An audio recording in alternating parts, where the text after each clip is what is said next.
All right. Hi, everyone. Welcome back to the Mamas podcast. So for those who are new to me and my podcast, Mamas is actually an acronym for Mamas Allied Make America Strong. And I've also kind of shortened it often to Parents Allied, speaking of an alliance and parental leadership. And today it is my very distinct pleasure to introduce Jeff Nelligan, author of multiple books, one of which I've been reading. Thank you so much for coming on today.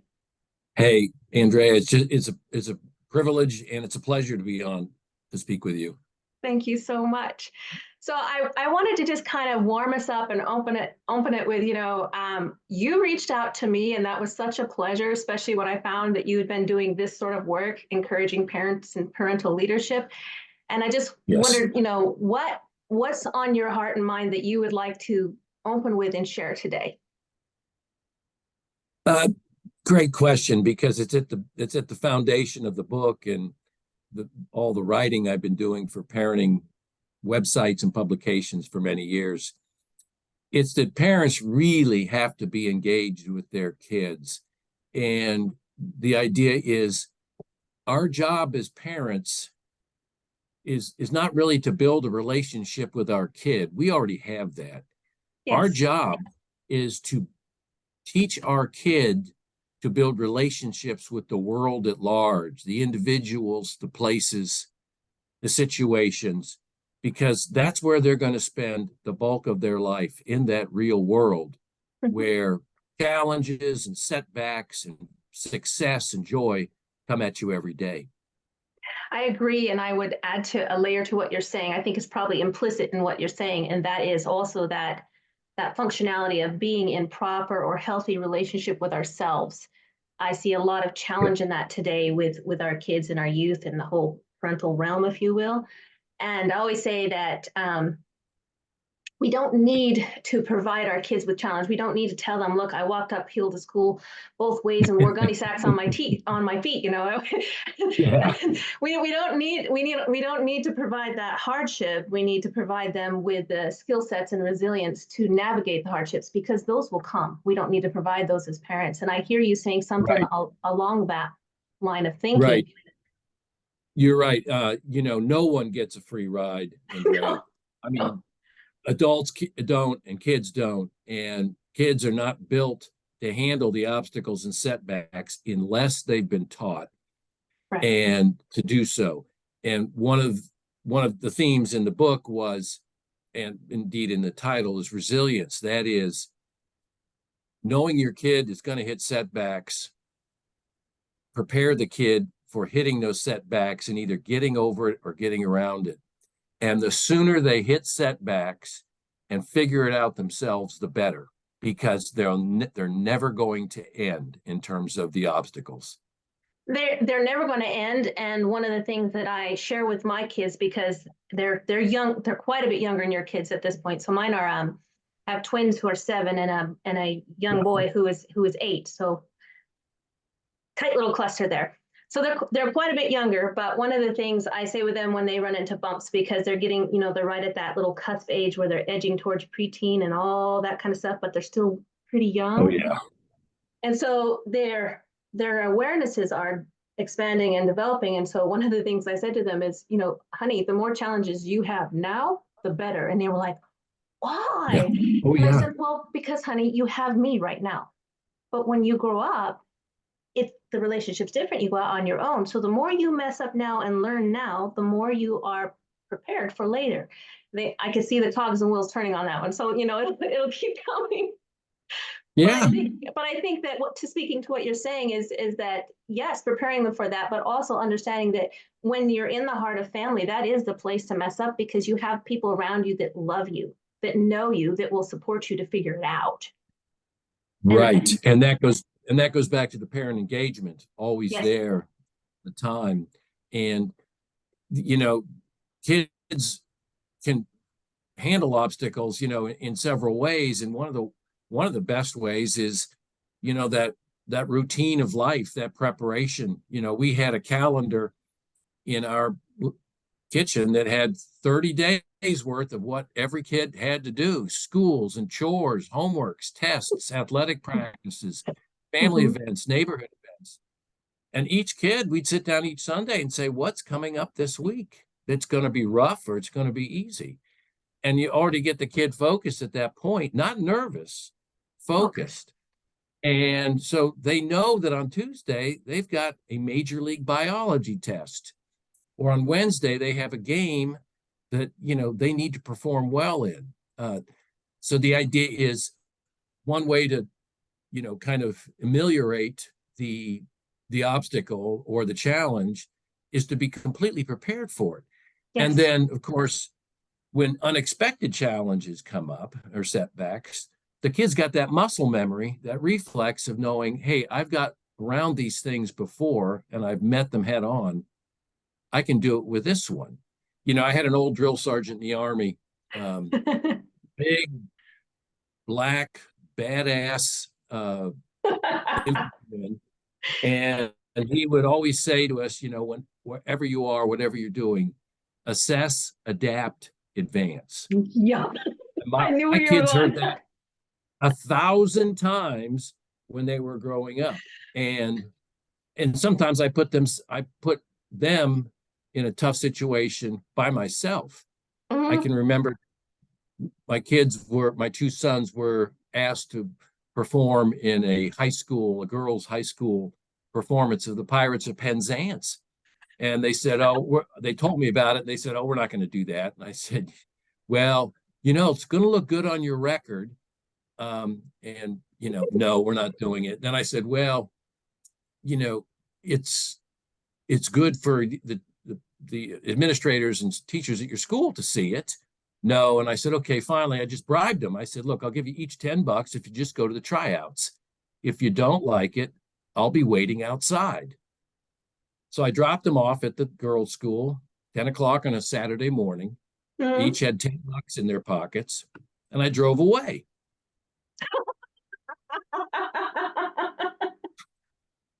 The idea is they're not going to come running out in 5 minutes or 10 minutes saying, oh, we don't want to do this. It's you're going to have to figure out, if you don't want to do it, how you're going to tell all the adults at the girls' school why you didn't want to do this. And of Yes. course, they stayed and they came out wearing their pirate uniforms and plastic swords and bandanas.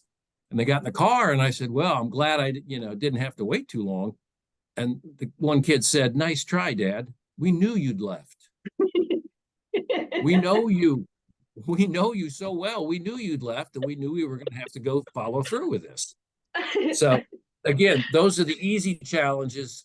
If you give them enough as a young age, they blossom as they grow from, you were saying, from preteen to teen to adolescence and Yeah. beyond. Yeah, and I think when we parents are forward thinking enough to provide these skill sets that in the way that you're doing it, because like the calendar, for example, um, the calendar speaks to me because I struggled with a calendar when I first started operating one, and sometimes honestly I still do. It's not something that was given to me early on. It was something I learned as an adult and Mhm.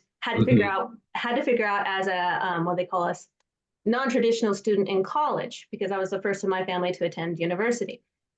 And interestingly enough, I've realized how valuable it is for my kids to be able to look at a week and predict it Yeah. and Yes. plan for it.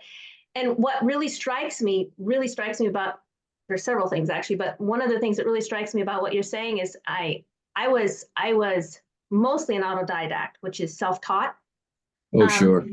Um, basically, my dad set me down for 30 minutes to read when I was 9, and I learned from there. We were very isolated and tucked away from society, so I didn't get the benefit of school in the same way most folks do. Wow. So I got really good at reading and I read everything, but I didn't get as much exposure to math. And so when I went to university, I will never forget it. I had to take my first math class 3 times. Oh, man. Oh, And goodness. because I just wasn't good at it. Like I just wasn't good at it. And what I remember that struck me and I carry with me still today, and I think it applies to what you've shared here, is the instructor was phenomenal. She was like this little 20-year-old Vietnamese woman working on her PhD, like 20. And Yeah. I'm like at school, I'm going to school, I'm going to university, and I'm like age 28, non-traditional student at the time. And I'm like, oh my gosh. And she said to me, I don't understand this thing that all the kids are talking about, because I would walk with her to the building for class. And I said, what do you mean? And she says, well, everyone keeps talking about test anxiety, test anxiety, test anxiety. I don't understand it. She says, either you're prepared or you're not. And oh my God, that stuck with me Yes, for like forever. exactly. Exactly. And that's what I hear And you saying, is that you're providing you're providing the skill sets that build those muscles that build confidence, right. right? And that's a huge theme of the book as well, because confidence and resilience, follow one upon the other. And Yes. that's exactly it. If you're not prepared, you're doomed. Yep. Now, you're doomed on a biology test on Tuesday when you're in 8th grade, and then you're doomed at university or later in life because you don't have that reflex to say, hey, it's Sunday night, I've studied, but I need to study more. Mhm. And that confidence is essential. And again, that comes from giving kids tests that they have to overcome and solve by themselves. And it does become a reflex. I know, because as my kids progress through ages from preteen to adolescence and beyond, they were able to handle pretty much everything that got thrown their way. And sometimes, there was some major chaos, so to speak, Yeah. that they could figure out. And in their professional lives, all three are military officers. Those kind of challenges sometimes come every hour. Yeah, you gotta have a cool head. Where when you're on a guided missile destroyer and you're in the Persian Gulf and you're officer of the deck driving the boat, yeah, there's challenges every minute. Yep. So, and that's the kind of resilience, that's the kind of confidence, that I, at an early age, with my plan, my strategy for raising these, we're helping um, myself and my ex raise these boys to what they are today. It was honestly, reading your book was so refreshing for me, which kind of leads me to one of the questions I wanted to ask you. It was genuinely refreshing to me, because again, this is something I've been operating in and growing and building, because I'm like, gosh, what's happened to parents today? Like what is happening with parenting? And so reading Yes. about, like, there's this whole section where you're talking about, well, all throughout the book, you're talking about your boys, but one of the things that struck me was how you would send them into places like, using an example and drawing a parallel, you would send them in to make change for a 5, right? At all these different Correct. ages, by themselves to figure it out, right? Well, one of the things I do with mine, and I didn't think of doing that, so now it's like it's locked in my head. I'm like, ooh, I got to do that. but I've worked with them to figure out both the self-teller machines and go through checkout and pay the money, Right. like, and count the money, like actually do that whole process. And people, now some people get annoyed because they're in a hurry or whatever, but mostly what I see is people looking at me going like I'm strange. And then I'll get that rare person who says, thank you for doing that. Yeah. You know, Yes. but it to me, it draws to my mind as a parent, what's going on with parenting today, that this is the abnorm. Because to me, this is my job. Right. Like this is my joy. This is my job. I wanted to be a parent, and of course I want to show up for it. And am I perfect? No, I don't know. I don't think any of us are. But my point is like, what's your answer, or what is your thoughts on what is happening with parenting today in that regard? Like, why does that stand out as an abnorm? Sure. I'll start with what I think is the most damaging part of a child's day, a kid's day, a teen's Mm-hmm. day, a 24-year-old's day, is the glowing rectangle, the screen, the phone, the laptop, the computer, the gaming. And what has happened is parents have ceded control of their own parenting to the culture. And no, an average kid today, teen, 10 to 18, spends not 8 hours and 49 minutes a day on their phone or on another screen. And that doesn't include homework. Now, what reasonable person thinks that almost 9 hours a day looking at a screen is somehow healthy? And the other question then, Andrea, becomes, where the hell is the parent Yes. in this? So always, when I look at parenting and I talk to many parents, hundreds and hundreds of parents, probably every couple months, Mhm. is that the the grip that social media, the glowing rectangle, has on kids has got to be broken. It And does. you start by taking that phone out of their hand. Yep. And when parents tell me, well, I can't do that, Why then I not? say, well, who the hell is the parent here? Who's the adult? You can't do that? You can't turn your router off at 7 o'clock at night in your home? You can't not pay for any of the cell service that you operate within your family boundaries? You know, if a parent tells me that, I'll say, you've got to take a real look at yourself and your kid if you say you Absolutely. can't do something that simple. And the other part of your question is the behavior of parents, and this coddling of the American mind, this coddling of kids. There's a famous woman, Lenore Skenazy. She Yeah, I runs a saw the quote. I'm like, oh. she runs a great program called Let Grow, and her mission in life, and it's very successful, is to build up the independence of kids in arenas just like you're doing in that store. Here, kid, you check it out and you pay for it and you gather in the change. And her claim to fame was in 2008, she sent her 11-year-old kid on a subway in New York and just let him go alone. And she became, the New York Times called her the world's worst mother. And, that's the New York Times, of course.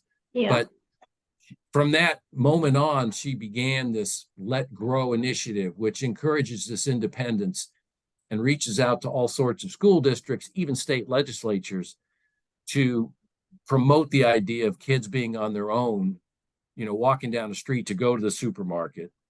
It shouldn't be an anomaly. That's the way it should be. So Right. those two things, this absolute appalling grip of glowing rectangles of devices, and these parents who are just constantly in an anxiety about their kids being on their own. Again, what do we open with? The job of a parent is not to build a relationship with a kid. It's to help that kid build a relationship with the whole world. I And agree. if a parent is looking at you in a checkout line, with kind of a frown, then boy, what are their kids like? Oh, that's exactly it. And it's really interesting to me. There's a couple things I want to take apart in what you've said here. Because what you're saying to my mind is spot on. And some people will take umbrage with that, and some people will actually get the gem that's being put on the table here and get it. And I'm comfortable with that. So Yeah, sure. one of the things that I notice is when we go out, no matter where we go, and I'm always working on the behavior and conduct and so on and so forth with my Yeah. children. But one of the things I notice is people go, they're so happy. Like that's an anomaly. That one drives me nuts, by the way. But we get it so frequently that it's like right here. They're so happy. And I think, well, yeah, they get to be kids. And here's what I mean. I don't let them have a phone. They don't play electronic games. They are not There you online. go. They are not online. They are not on social media. I do not post their faces on social media. In addition to that, they're Yeah. not in addition to that, and I've gone extreme by some people's standards. In addition to that, I don't even do public school. And part of that's because I feel like that whole thing is another whole basket of worms, what it's become today. Because they're starting to digitize and put so many PCs, computers, like you're talking about, Oh, yeah. the extreme amount of hours that our children are on electronic devices Yes. is just stunning. And when you've done the research I've done, which I did in some of my PhD research, when you do that research and understand what that does neurologically, you're Yeah. and if you care about your kids and you understand that, you're just like, no. So that's just one element of why I don't have my kids in public school. And people go, well, what about socialization? And I'm like, well, it's not like we just do nothing. It's not like we just stay at home. We go to the Right. library, we go to, we go to social events, we go do things. But I think the different perspective here is that I, as a parent, choose to allow my kids to fail, right? And this gets me to the point that I wanted to bring out in what you were saying, because you were saying, who's the parent here? The relationship's already there. You don't need to make the relationship. But this is interesting to me, because what I feel like we've come into in society is that, and I've read a bunch of it, by the way, by PhD authors. They've, how to put it, they've conflated two terms. I'll use two terms: authoritarian and authoritative. The kind of parenting you're talking about is this beautiful authoritative parenting. But I think they've conflated those terms in a lot of that psychology that I've read. And so they're literally teaching parents this scripting that turns into something that's akin to helicopter parenting, and the parent doesn't really step up. And I see you talking into that, and because see, I wanted to understand. I'm like, why is this an anomaly? Why are these things an anomaly in our society? I can't be that, I don't think I'm that extreme. So I wanted to understand, but I see that as some of the background, and I'm curious, like, what your thought is about where that stems from, that psychological leaning and that training of parents, because there's literally scripting for parents to learn how to communicate with their kids and not hurt their feelings and not, I mean, and I'm like, you can see. Yeah. Well, it goes to two things, and you brought up the first one, and you're right about electronics and the child brain. I wrote a book previous to the second edition called Your Kids Rebound from Pandemic Lockdowns. I haven't read that, but I saw it, yes. Yeah, I'll send you a copy. Thank you. The biggest chapter is chapter 1, which goes into screens and their effect on kids. In fact, the book itself has 270 sites to medical, psychological, and national survey research about kids and screens. And it quotes extensively from the two gurus of this research into social media, Dr. Jonathan Haidt at NYU and Dr. Gene Twenge at San Diego State University. Both have written voluminously about this. In fact, Twenge has a book about this new generation and how they have been affected by just this constant addiction to screens. Yep. So that's one part of it. So the parents have ceded, like, again, to the culture, their parenting role.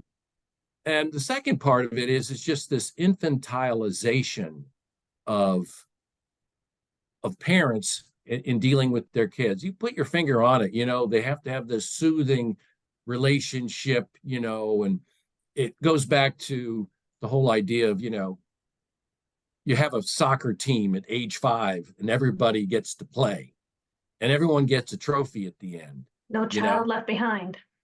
Yeah, no child left behind. Well, guess what? What does that teach any kid? You get a trophy for nothing, and that everyone gets playing time, no matter if your son or daughter practiced for 2 hours a day, and then the other kid, can't even kick a ball. And of course, that diminishes over time, because then you get into real competition. And that's always the idea that competition is good. Winning and losing is good, because that's the real world. Just 2 days ago, a big HR research firm called Intelligent Solutions, published a research paper they had done on employers who were looking in the workforce to fill positions, And it was over 800 different HR heads of major firms and minor firms across the United States. And they noted two incredible stats. 78% of kids between the ages of 21 and 24 are not fit for their jobs and leave after 6 months because the employer has found them lacking in some skill. 20% of those kids that interview with those HR directors, all 800, brought their parents to the interview. Now let that sink in. 1 out of 5 kids between the ages of 21 and 24 going to a job interview bring their parents. Wow. It's unbelievable. But again, did I say infantilization of parents and their kids? And it's a tough one. My book is very unfiltered, as you noticed. I loved it for that and reason. but it's old school because obviously what's happening right now is not working. Mhm. And the second part of it is, one chapter is on performance. Once my kid and I drove into this high-end prep school in Washington, D.C. for a lacrosse tournament. We were there at 8 o'clock in the morning. We drive through the entrance to the school, and there's all these banners hanging over justice and diversity, inclusion. And we were looking at these banners one after another. And I said, you know what? I said, oh, and you shouldn't really forget SATs, all county, GPA. And the kid just started laughing. I mean, he's 10 years old. He already gets it. Yep. It's performance. It's not how you think. It's not how woke you are. It's not your commitment to social causes. It's getting it done on the field and in the classroom or in a theater production or in a robotics club. And that's how you're judged. And we've come a long ways away from that, it seems to me. But then the people will say, well, what's the proof? And I say, well, it's obvious. 1 out of 5 people are taking their parents to their first job interview. That's What is crazy. this? Is this kindergarten? Yeah, So, that's crazy. The stat's stunning to me, actually. Because I haven't read that one, obviously. It's interesting what you're saying, because when I hear the word woke, I immediately think it's the most unwoke agenda I have ever seen. Every institution that I've seen, educational or professional, that spouts those don't actually live them. And when we step away from this initiative of woke and all this diversity stuff, when you look back, we keep saying we don't have the culture, we don't have the foundation, and I'm going to say baloney on that. We do. We've shoved it under the rug and said it didn't exist. You said just now, I'm old school. Well, I'm old school too. My dad grew up in the same area that you're talking about. Your dad. I had an old fogey dad, and I got a lot of those values because that's what I grew up with, right? I grew up with a dad who saved all of his scrap metal because he could go earn some money from it. yeah, sure. That whole Depression era type mentality. But the point that I'm trying to make here is that a lot of those old school values, people have misconflated, misconstrued authoritative and authoritarian and said, oh, Yeah, you're not being loving, you're not being nurturing if you're authoritative. And I'm saying, and I'm going to say, well, no, actually, if you're not authoritative, you're not being loving because you're setting them up to fall flat on their face. The world yeah, will have lots of challenges for them. And if you don't, exactly. what makes a child flourish is having that safe boundary space. They may not like it. They may not always like it, but that's also what makes them flourish and bloom, right? I don't think a parent should be worried about what their kid likes or doesn't like. Oh, but it's prevalent. That's why they're a kid and they have a parent. You know, the idea of a parent is not to be on the pleasing side of everything. Correct. It's to set the boundaries, it's to set the routines, it's to prepare them. And if they're not prepared, mom and dad are going to the interview with them. That's just crazy, isn't it? I was like, Oh, we're gonna have not just test anxiety, we're gonna have job interview anxiety, and it's gonna become another label of some kind of problem in society. That's the other thing that drives me bonkers because of my interest in education is we've started labeling kids all these things because they don't fit into these criteria. And they've started labeling, I forget the term right now, it's eluding me, but there's this behavior that they've labeled as a medical problem, and it's about kids who are overexcited. And I'm like, looking at the age group that they're applying this to, and I'm going, okay, kids, boys and girls, especially boys, but boys and girls actually need to go play so hard they drop. That's healthy. That's good for them. And when you put them in a schoolroom for 5 to 8 hours a day in front of screens, and they're being disruptive, and you're saying that that's a problem, I'm sorry, that's a human need not being met. That's not a behavioral diagnosis. Do you know what I mean? Oh yeah. Oh, that's problem. Again, the overarching problem of screens affects every element of a kid's childhood. One of the if you're spending 9 hours a day on a screen, or for young boys between the ages of 12 and 18, spend an average, if you added them all up, all the hours and all the kids, 2 hours and 10 minutes gaming. Imagine that.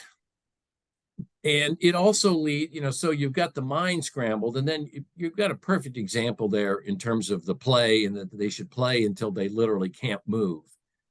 You've got now, between the ages of 1 and 18, 23% of kids are overweight or obese. My gosh. Again, you've got, 1 out of 5, and those don't go away. If you're overweight or obese at 14, guess what? At 24 or 34, it's only worse. Yep. Now, it's hard, again, this is all in the book, and it's hard for me to say these things. It's dismaying. And yeah, it's shocking, but those are the facts.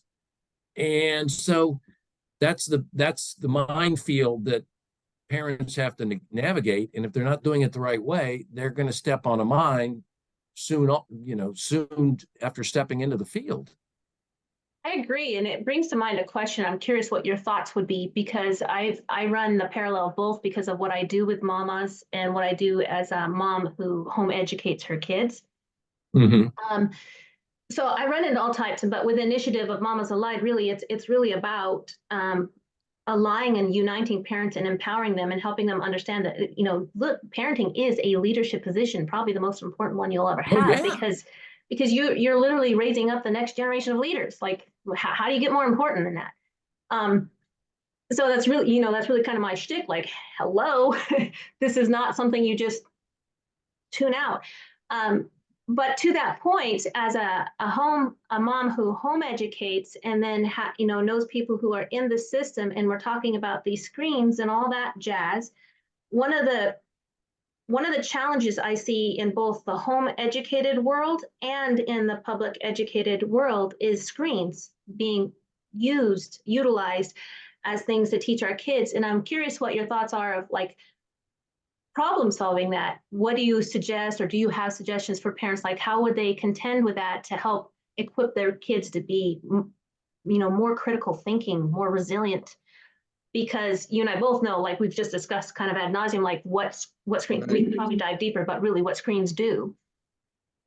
Well, screens are going to be used in a school, and my kids went to private school because that's just the way I wanted them around motivated, hungry kids. Yeah. And who, if you were in a classroom and a kid acted up, the teacher could say, you do it one more time and you're out, because there's 10 other kids who will put their fanny in that seat, whose parents will pay full freight. Yep. It's simple as that. Again, you go back to the competition ethos. Yep. But if there's going to be screens used in schools, and I guess they can be useful. Some of my kids' classes involve screens at the end, 11th and 12th grade. Then you've got to be vitally prepared that the minute school's out, you take the phone away, or you take the phone away anyways. My kids didn't have phones until the end of 11th grade. Yeah, mine don't either. And it didn't hurt them. And they would say, well, Jimmy has a phone and Betty has a phone. And I Say, well, let's celebrate Jimmy and Betty. Great for them. You don't. And there was no TV in the house until they were ninth. We had an old TV we could turn on for different events.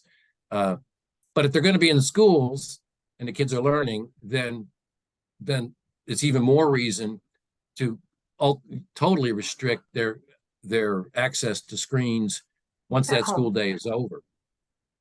Correct. And don't know if you have an answer, but just kind of poking in a little bit. What about, so this is something I also see in the homeschool realm. I'm not one of those moms, and so I've observed it because that's again one of my interests. There's a divergent thing in the homeschool community, step past all the assumptions people tend to make that either you're a heavy, hard Bible thumping or you're hippy dippy, move those aside, because yes, we have that, but we have that in all sorts of places. Like, remove that and say, okay, so one of the two main things I see in the homeschool community is people who do the co-ops. So they, a group of parents get together and find a curriculum. And then the other thing I see is parents turning, like they did in the pandemic, to screens, to purchased courses online for their kids. And I'm just curious what your knowledge base is of something called heutagogy versus pedagogy, child-centered versus authoritarian, not authoritative, because I believe that we're both over here in this very firm authoritative realm. I'm curious what your thoughts might be on what the solution might be for parents in those boats who are struggling with what's going on in our education system today, because there's obviously problems there. Certainly. I'll preface it by saying, 9% of kids in this country today are homeschooled, and it's only getting larger. It only started to grow really in rapidity because parents were finally focused on what their kids were teaching, all of the other extraneous, social justice stuff, but also the fact that you're in a public school where maybe 10% of the kids are making life hell for 90% of the other kids and 100% of the teachers.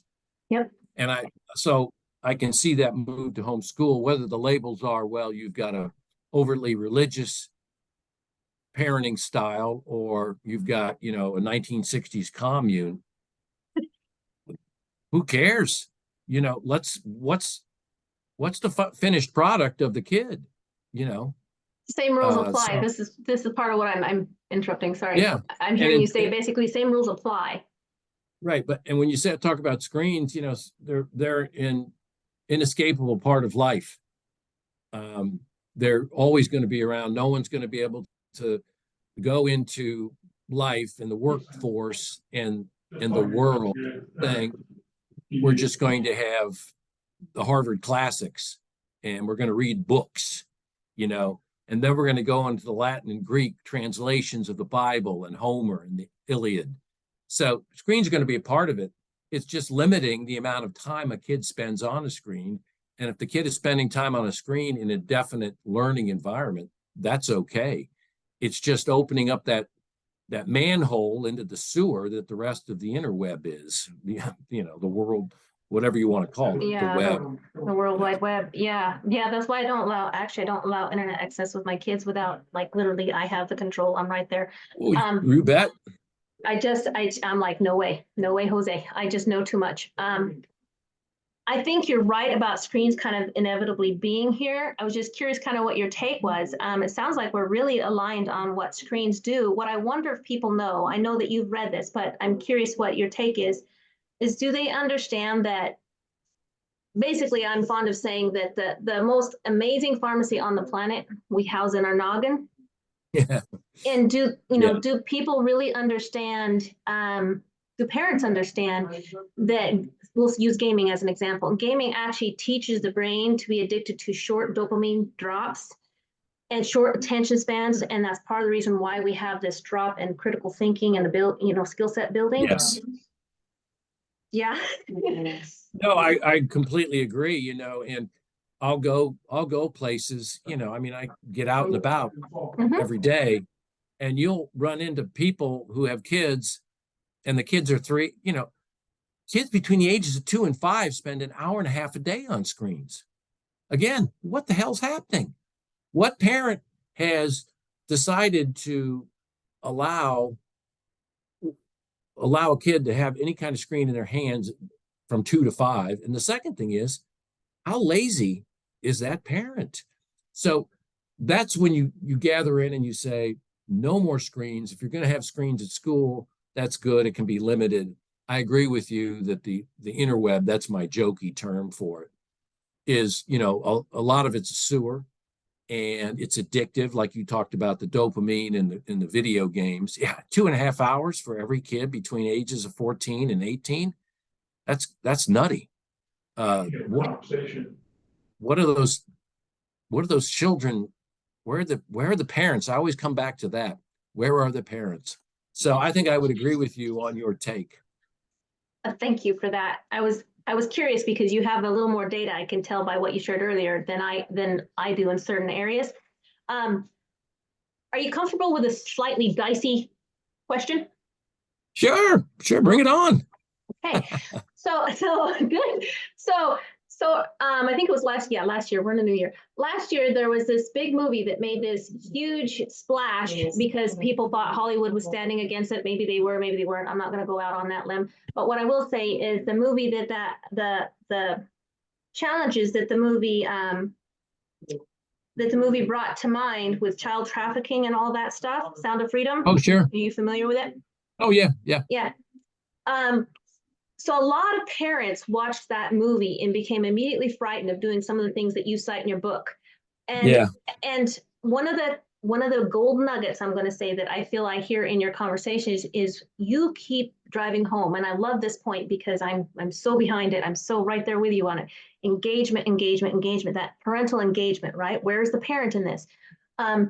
So one of the things like I, as a close reader, because that's my habit, picked up on in your books, like when you were sending your boys, for example, in to take change for a 5, because most parents wouldn't dream of doing that. Well, their kid might be whisked off, right? Their child might be taken from them. And this is a fear that parents are dealing with, especially after watching that movie and that stuff coming to light. Right. Now, I'm going to say that a certain amount of that stuff has always been there. It's just not been in people's awareness. And now it is, right? So that stated, one of the things that I picked up from in reading your book is like, you were watching where your sons were going. Oh, yeah. I mean, you were engaged and knew that where they were and what they were doing, even if they weren't, I don't know because I wasn't there, in immediate visual vicinity. But the point is that you were engaged. You weren't sending them off all on their own. But I guess the question is really for parents who are so frightened of allowing that sense of independence and freedom, frightened of their children being hurt by someone taking them, or that kind of sort of existential cultural threat, if you will. You know, what are your thoughts on how to apply the kind of parenting that we're talking about to those parents that are so frightened of that? Right. I mean, you know, and it's understandable. That's human nature. But then you just, you know, you look at the numbers and, you know, in terms of child abduction and all that, the Let Grow site with Lenore and her other site, Free Range Kids, has the stats on what are the number of abductions in a typical year in the United States, you know, that sort of thing. So it's that fear that's promulgated by the news and, you know, the media banging on it. But of course, you're going to keep an eye on a kid, you know, as they get older. No, you know, if a kid's 16, 14, 15, there's times you're not going to see them. You know, you send them off to school every day and you don't see them. So, and they're out with friends and, you know, and peers doing things all over a typical neighborhood or community. But if you're living in fear, again, you know, you're almost doomed because they're going to be stuck in the basement playing Minecraft, you know, and also too, your kids are going to be on their own. I point out in the book, my youngest kid's 5 years old. They go to a birthday party at a mall and there's 13 kids, 14 kids. And these parents are so completely irresponsible. They leave the food court for the mall with only 11 kids. They leave 3 kids behind because they can't count and they're irresponsible. So the two kids and my son, who's 5 years old, and they realize immediately that there's no one there. They're in this super packed mall and food court. And my kid remembers when we were at a college football game, I said to all 3, look, guys, you 2 are too short to see anything. So if you get stuck somewhere or you don't know where you are and I'm not around, anticipating something like this, in later years, look for the man or the woman with a stripe running down their pants, because that's either a security guard or a soldier, and run up to them and grab them by the leg and tell them what's going on. So here we fast forward. Here's these 3 kids. 2 of them are in absolute tears, sobbing. And my kid keeps his mind together and tells them what to do. And about 3 minutes later, they find a security guard and they surround him and they're grabbing on. And finally, they hook him up with the irresponsible parents. Those are the situations where a parent being fearful when the kid's not with them, that's how the kid should react.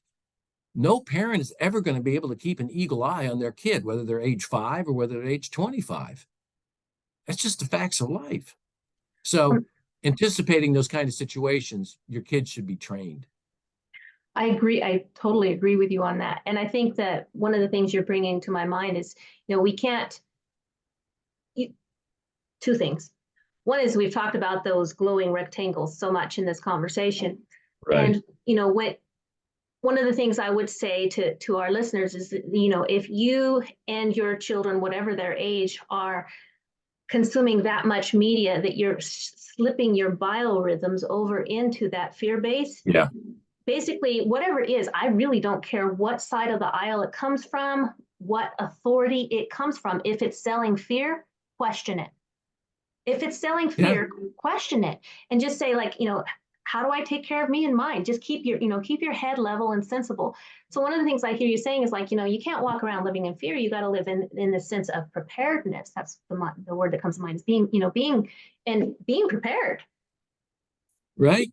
Again, that parent that fears their kid's going to be abducted after seeing that movie, that parent's going to have a kid that's going to go to a birthday party where the parent isn't there. It may not be at a mall. It may be anywhere. Or that kid is going to be on their own walking home from school, or the many, many situations and circumstances that present themselves in this life. Teaching the kid how to, beforehand, how to react, i.e., look for the guy with a stripe running down their pants. There's many other things I taught my kids. That was one of them that happened to come in darn, useful at the moment. Yeah.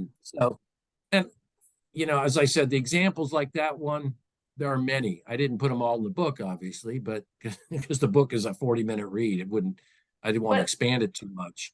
But those are all the types of things that an engaged parent is thinking about.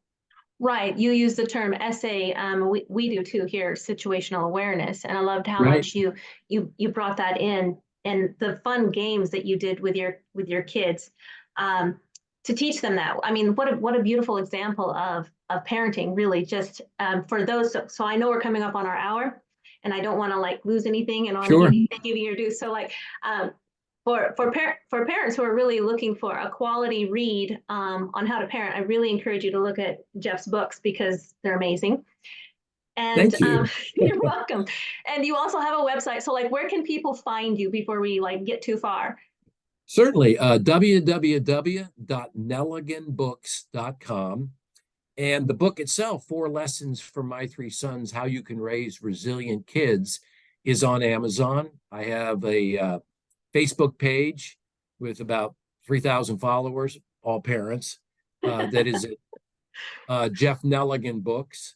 And I have an Instagram account, Nelligan_books. Beautiful. Thank you so much. And then also you guys can find him obviously here on my podcast, and I'll promote that. Yeah. And before we close down, just kind of as a closing question, anything on your heart and mind that you want to kind of leave people with a takeaway of your just your thoughts, what you think might be the most important thing to share. I would go back, you've got to teach your kid to be able to handle the real world in which they are. Their personal conduct, you have to monitor the courtesy, politeness, looking an adult in the eye when you shake hands with them, modest clothing, no coarse language, the confidence. We started this conversation with talking about the humor. There's a lot of joy and humor in the world. If you Absolutely. look for it constantly, you'll find it, and your kids will find it too. Always the resilience. Adversity is around every corner for a kid, and soon, if they've had it enough and they've overcome it enough, it becomes a reflex to do so. And last, what we didn't touch upon, but just the ambition of a kid, building a kid that has goals, Yeah. that is looking farther. And throughout this book, I should say, I made examples of myself in many negative ways about what not to do. And I told No. my kids about it. I said, the when we would drive around Washington, D.C. and see all these massive office buildings, and I would say, oh gosh, look at these buildings. Behind every window is a guy sitting at a desk with a computer, and he's got his family picture on the wall, and he's got a Redskins mug like you made me in second grade. And they're all staring at these screens, and they're saying, what in the hell am I doing here? Yeah. I said, you've got to think farther. I said, because you know what? That guy is your dad, and you've got to get farther than that. Now, when you bring it in hot like that and honest, Yep. that's bound to it does make an impression on a kid. And so that last element, building that ambition, like I said earlier, performance is everything. Don't give me slogans and voguish ways of living. Just perform. Get in that classroom and perform, or on that field or in that theater. So those are the things that, I think every parent, if they're engaged, as they read the book, will see, my goodness, this is not that hard, and it's going to produce a better kid. Because you don't want to be with that kid at age 21 walking into a job interview, do you? Oh, no, that was a shocking stat. I was like, oh my God, I can't imagine. Like, I can't imagine. I was working as a preteen for the family, as a 17-year-old professionally for the family. And then after that, my own job. So I'm like, and also, the other kind of element that I use is, you don't want to be that parent with Junior in the basement at age 25 playing Call of Duty, do no, you? So no. there's your options. They're clear, they're crystal clear. So again, it's all old school, but old school tends to work. It does. And when I say, when I'm going to add a layer to your old school in our closing, a lot of people, that term has gotten a bad rap. That's what I'm going to say. It's gotten a bad rap, old school, as this negative authoritarian, shape up or ship out. And you might have an element of that, but what people need to understand, I think, is that we're teaching our children how to succeed and be happy with themselves.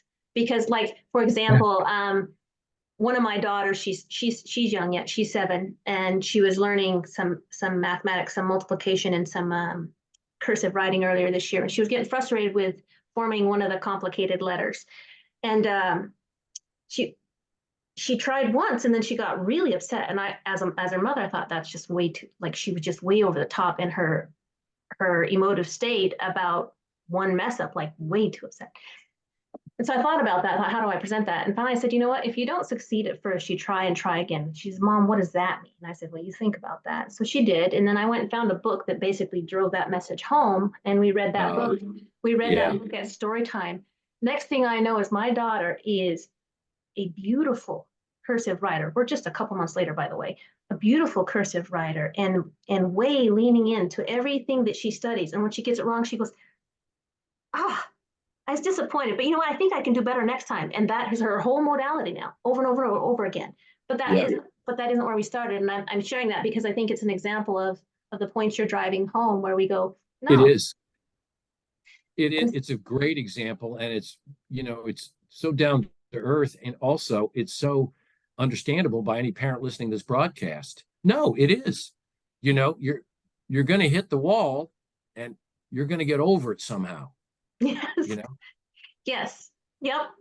That Army mantra. Yeah, there you go. Assess, adapt, advance. Drill Sergeant Harrison, most important man in my life. Well, thank you so much for being on today. It's been such a pleasure. Hey, it's been great, Andrea. Really great questions, and thanks for having me. Just super job. Absolutely. So there you have it, folks. Jeff Nelligan. You've got his website. I'm author of the Mama's Podcast, and of course, you know my work. Thank you for being with us today.